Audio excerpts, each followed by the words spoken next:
একটা ঘূর্ণাবর্ত তৈরি হয়েছে উত্তর পশ্চিম বঙ্গোপসাগরে উড়িষ্যা এবং দক্ষিণবঙ্গ উপকূলের কাছাকাছি, যেটা 29 তারিখ নাগাদ একটা নিম্নচাপে পরিণত হওয়ার সম্ভাবনা থাকবে।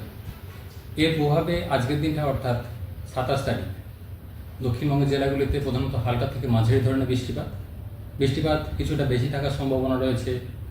পূর্ব মেদিনীপুর, দক্ষিণ চব্বিশ পরগনা এই জেলাগুলো স্থানীয়ভাবে দু এক জায়গায় ভারী বৃষ্টিরও সম্ভাবনা রয়েছে।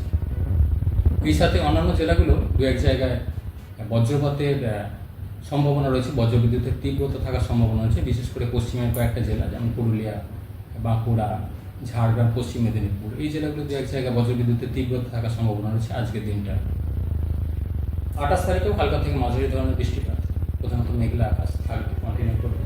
বৃষ্টিপাত বাড়ার সম্ভাবনা থাকছে 29 থেকে 31 তারিখের মধ্যে, বিশেষ করে উপকূলের কাছাকাছি জেলাগুলো এবং দক্ষিণ চব্বিশ পরগনা, পূর্ব পশ্চিম মেদিনীপুর, ঝাড়গ্রাম এবং পার্শ্ববর্তী যে জেলাগুলো রয়েছে হাওড়া, সেই সাথে উত্তর চব্বিশ পরগনা, কিছুটা কলকাতা এবং পশ্চিমে দু একটা জেলা যেমন বাঁকুড়া, পুরুলিয়া এই জেলাগুলোয় 29 থেকে 31 তারিখের মধ্যে দু এক জায়গায় ভারী বৃষ্টিপাতের সম্ভাবনা থাকছে।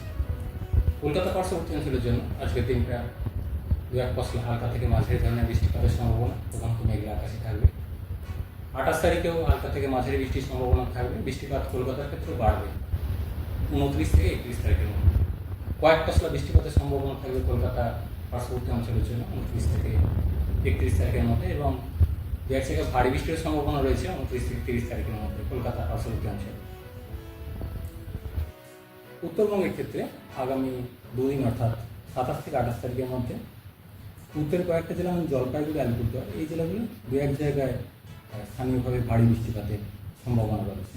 এছাড়া উত্তরবঙ্গের অন্যান্য জেলাগুলো হালকা থেকে মাঝারি ধরনের বৃষ্টি, দু এক জায়গায় বজ্রবিদ্যুতের সম্ভাবনা থাকছে আগামী 2 দিন।